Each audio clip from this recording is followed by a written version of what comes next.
भारत के बहुत से लोग बड़ी तादाद पे विदेश जाते हैं।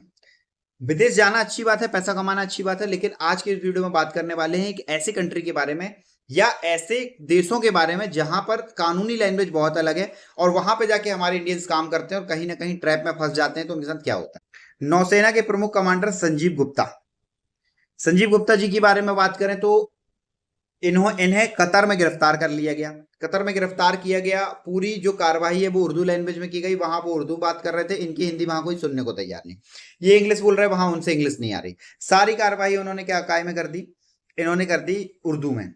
उर्दू में अरबी में करने के बाद इन्होंने उसे फांसी की सजा भी सुना दी।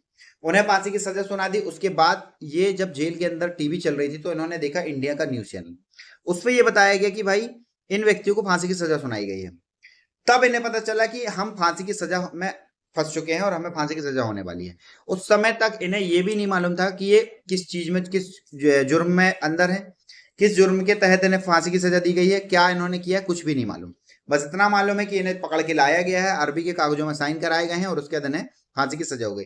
उसके बाद हमारे यहाँ पे बात हुई थी कि शाहरुख खान के द्वारा कुछ कहा गया था कतर के एम्बेसी को, और हमारे मतलब भारत के जो माननीय प्रधानमंत्री जी हैं उनके द्वारा कुछ कहा गया था, जिसके बाद इन्हें रिहा कर दिया गया और इन्हें छोड़ दिया गया। इन्हें रिहा करते समय भी ये नहीं बताया गया कि आप किस जुर्म में रिहा हो रहे हो, क्या है। बस इन्हें उठाया, जेल के बाहर किया और बोले आप आजाद हो, अब आप जा सकते हो। अपनी भाषा पे, इशारे पे कहा कि आप जाओ। और एम्बेसी वाले ने पकड़ के ले आए। फिर एम्बेसी में ये हिंदी इंग्लिश दोनों तरीके से बात किए। तब उन्होंने इनसे पूछा कि मैं किस जुर्म में अंदर था, तो उन्होंने ये बोला कि हमें खुद नहीं मालूम आप किस जुर्म में अंदर थे, बस आप छूट गए, अब आप अपने इंडिया जाइए। तो आप समझ सकते हैं, यदि कोई व्यक्ति विदेश जाता है और जहां की वो लैंग्वेज नहीं जानता, आप अमेरिका जाइए, लंदन जाइए, ब्रिटेन जाइए, ऑस्ट्रेलिया जाइए, मलेशिया जाइए, मलेशिया का तो नहीं मालूम, बाकी की जगह पे इंग्लिश लैंग्वेज में आपका काम होगा। एटलीस्ट आपको ये मालूम तो होगा कि आपके साथ क्या हो रहा है। आप कतर जाइए, सऊदी अरब जाइए, अमीरात जाइए, जो 7 इस्लामिक कंट्रियां हैं, यहाँ जाएंगे तो आपको ज्यादातर इस्लामिक कंट्रियों में आपको पता ही नहीं चलेगा आप किस इल्जाम में अंदर हो गए हैं और क्या कोई कार्रवाई हो रही है, आपको ये भी पता नहीं चलेगा। तो कहीं ना कहीं अवॉइड करिए। यदि आपकी मजबूरी है तो ही जाइए, और नहीं तो फिर आप अपने साथ उस लैंग्वेज को सीखने का प्रयास कीजिए, वरना आप कहीं ना कहीं इस बवर में फंस जाएंगे।